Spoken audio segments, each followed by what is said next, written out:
Good morning dear student, welcome back to our Hindi classes. Previous video में हमने क्या पढ़ा था? संधि कंप्लीट की और उसकी जो एक्सरसाइज थी वो कंप्लीट की, और मैंने आपको समास के बारे में थोड़ी जानकारी दी थी संक्षिप्त में, और बताया था कि समास क्या होता है और वो कितने प्रकार के होते हैं। अब आज से हम इस वीडियो से क्या करेंगे? समास को एक पूरा विस्तार से पढ़ेंगे। तो हम समास में क्या पढ़ेंगे कि समास क्या होता है, फिर समास के कौन कौन से प्रकार हैं, और समास को हम विग्रह कैसे करते हैं, और जो समास है उनके प्रकार क्यों बनाए गए। ठीक है, तो स्टार्ट करते हैं हम। सबसे पहला हम देखते हैं कि समास है क्या। तो समास को क्या कहते हैं? कंपाउंड। ठीक है, यानी कि कोई भी चीज को उसको जोड़कर एक नया शब्द बनाना। ठीक है, अब देखिए क्या करते हैं कि इसका पहले दोनों शब्द का अलग अलग विग्रह करते हैं और उसका अर्थ देखते हैं कि समास क्या है। तो देखिए, समास, तो समास का अगर दोनों को तोड़ा जाए, ये समास को तोड़ दिया जाए, अलग अलग विग्रह कर दिया जाए, तो क्या होगा? सम प्लस आस। क्या होगा बच्चों? सम प्लस आस। अब देखिए, सम मतलब होगा पास और आस मतलब होगा रखना। ठीक है, तो क्या है? इन शब्दों को पास पास रखना, और पास पास रख के कोई नया एक शब्द बनाना, एक पद बनाना।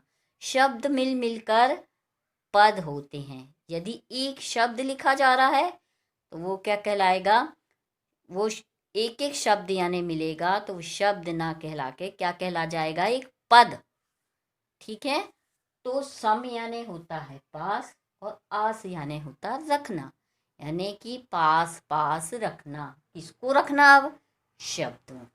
ठीक है, अब हम देखते हैं कि इसकी परिभाषा क्या होगी।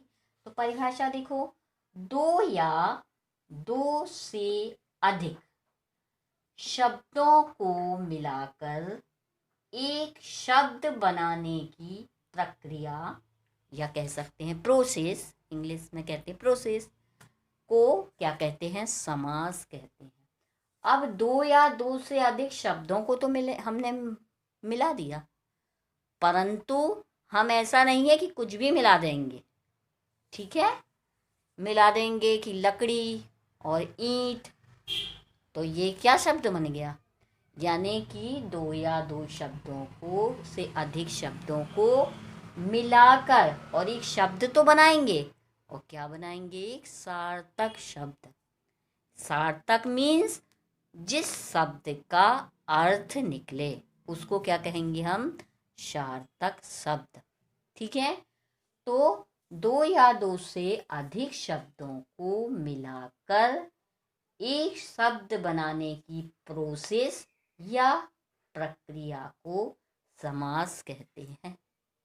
क्लियर बच्चों? कितने शब्द मिलाएंगे? दो भी मिला सकते हैं, दो से अधिक शब्द भी मिला सकते हैं, और इन शब्दों को बनाने की जो प्रोसेस होगी, जो प्रक्रिया होगी पूरी, उसको हम क्या कहेंगे? समास। और फिर अगली देखो, अगला मैंने आपको समझाने के लिए एक और उसका अर्थ बताया है कि हम इस प्रकार भी कह सकते हैं कि समास का अर्थ है संक्षिप्त करना, यानी बहुत बड़ा लिख के ना, हम संक्षिप्त रूप में उसको कह सकते हैं। तो क्या होगा? हम इस प्रकार भी कह सकते हैं कि समास का अर्थ है संक्षिप्त करना। क्लियर?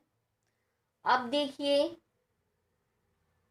कि समास के कुछ प्रकार भी होते हैं, ठीक है, और हमको प्रकारों को अलग अलग प्रकारों को करने की आवश्यकता क्यों पड़ी? क्यों हमको नीड पड़ी, क्यों आवश्यकता पड़ी कि हम समास को अलग अलग उनके प्रकार करें? हम समास एक ही रहने देते? क्यों हमने समास के प्रकारों को बनाया गया? ठीक है, तो क्यों बनाया गया? क्योंकि हर समास में एक गुण है। हर समास के प्रकार में क्या है? एक गुण होता है। इसलिए हमको नीड हुई, उसकी आवश्यकता हुई कि हर गुण को एक समास के किसमें दिखाया जाए? प्रकार में दिखाया जाए। इसलिए हमको उनके प्रकारों की आवश्यकता पड़ी। ठीक है बच्चों, तो हम क्या कहते हैं कि जब हम कोई भी समास के प्रकार हैं तो उसमें क्या होता है? किसी में पहला पद प्रधान होता है, किसी में दूसरा प्रधान होता है, और किसी में क्या होता? कोई विशेष होता है, कोई विशेषण होता है, किसी में क्या होता? कोई उपमेय होता है, कोई उपमान जिसकी उपमा की जाती है। ऐसे अलग अलग इसलिए प्रकारों की आवश्यकता पड़ी। ठीक है बच्चों, तो हम नेक्स्ट वीडियो में हम आपसे फिर मिलेंगे। तब तक आप समास का अर्थ पढ़िएगा और अपनी कॉपी में नोट करते